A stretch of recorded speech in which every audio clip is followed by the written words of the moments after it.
Heard of that one? I don't think I have. Oh yeah, see, there's the pronunciation on the in-game tag. Yeah, it looked like zhuzh.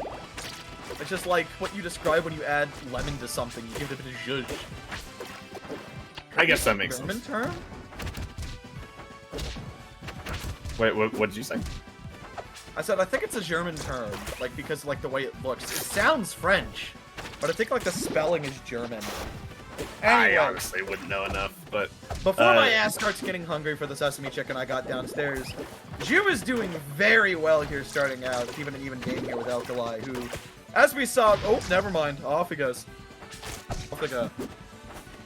This matchup's very interesting. Maypul Orcane's always a weird one because Maypul has the speed that she needs to get around everything Orcane's trying to do, right? Can do well in neutral, has fast, especially grounded options to contest with Orcane.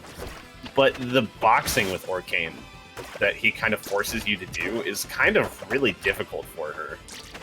She has to set up... What? Never mind. I forget everything I've ever said.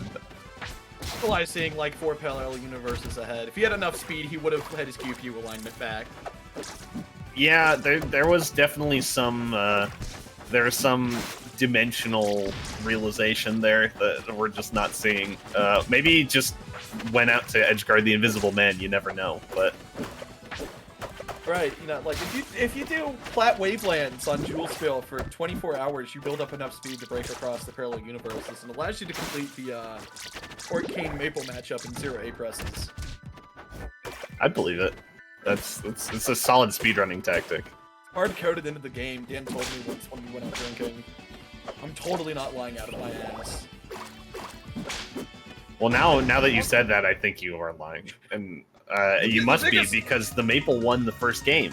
Yeah, the Maypul won. No, it could still win. It's alright. It's alright. No, the biggest lie there was me being invited out to drinks. I don't think they'd let me into the bar with my ID. I mean, if you're under 21, probably not. I actually don't know how old you are. 18. Ah, yeah, that'll do it. That'll be a bit of an issue. No, it's okay. Oh, right, fuck. There's the speedrunning tactic in story mode against the Orcane CPU where you just roll 3 times in the corner and the Orcane kills himself. I didn't know this game had speedrunning tactics. It does. I speedran story mode for a little bit, trying to do the all characters route, which is 100%. And you have to downpatch your game to like the first version ever output. And even then it still sucks. Kind of like fighting Orcane on Blazing. Great segue, Joe. Thank you. So yeah, Alkali's up this first stock after a pretty convincing come around from Joux last game. Yeah, it's I like the counter pick a lot too. Like Maypul is gonna like it here, but just where are you gonna go against Orcane here? It's so hard, especially if the Orcane decides to do. A lot of Orcanes will do like jump and then any aerial into a falling bear, and on this stage that just covers so much. See, like we're seeing it right now. We're just seeing that wall. I appreciate Cyber's choice of Gluttony Fang 2 on this stage. Very slapper, very keynote, I must admit. Oh, sure you can. Definitely still in this if Joux can get just a few more quirky little combos like that, quirky little kill confirms. There may be a few in the future. Got to get out of this edgeguard situation though, where that future is not going to be very long at all.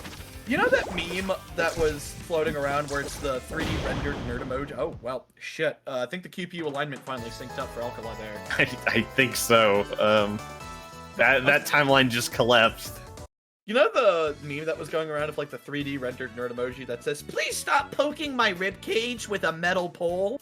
Yeah, that's what I imagine getting edgeguard by Orcane Bear is like. It's just get your ribs poked by a metal pole for like 3 minutes until you die. I wasn't aware of the context, but after you explained it, I totally get it. Right? It really that just sounds unpleasant. And with these bubble walls, it matters a lot, especially now after the change. It's so much easier to get rid of Maypul's mark. So the bubble walls are going to matter a lot more, I think. And they already mattered a lot in this matchup. So, I've not read the patch notes. I'm one of those players that refuses to read patch notes, because I didn't think this game would ever get patched again. What the fuck did they change to Mark? Basically, if Lily goes off at all, the mark is removed. So even if you get hit by Lily, like without getting wrapped by Lily, the mark will disappear off of you, and the Maypul has to remark. So it means that she has to spend a lot more of her time in neutral looking for remarks. That's just mean. Who would do such a thing? His name is Dan Fernacey.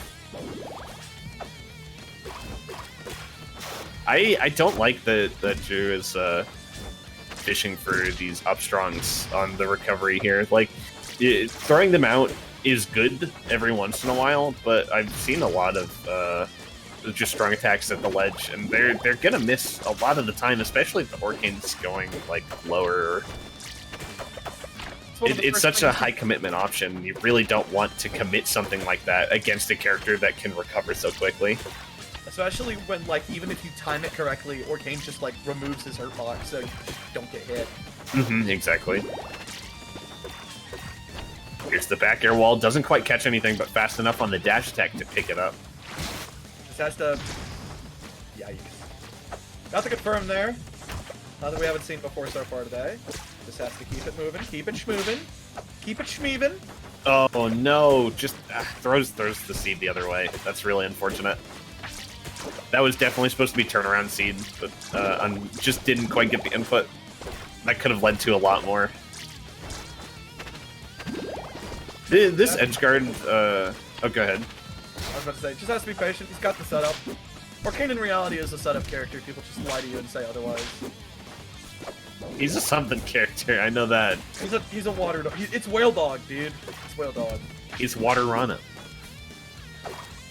What? You heard what I said. I heard what you said, my brain just didn't process it. Real ones. I don't know if I'm talking about. I don't know if I want to process it anymore. Alright? No! Respect the frame 4! Respect the disjoint frame 4, bitch! See, that's what I was talking about. Like, the upstrong there on the pillar, or not pillar, puddle recovery, was fine. That's perfectly fine. But when the Orcane's recovering right next to you, don't go for the call-out upstrong. You have so many other options that can push him right back off the stage. You also have options that can beat out his landing lag, plus him mashing a frame 4 move. Yeah, and like if you force him out and make him either puddle or a side B, then you have so many more options, and it's just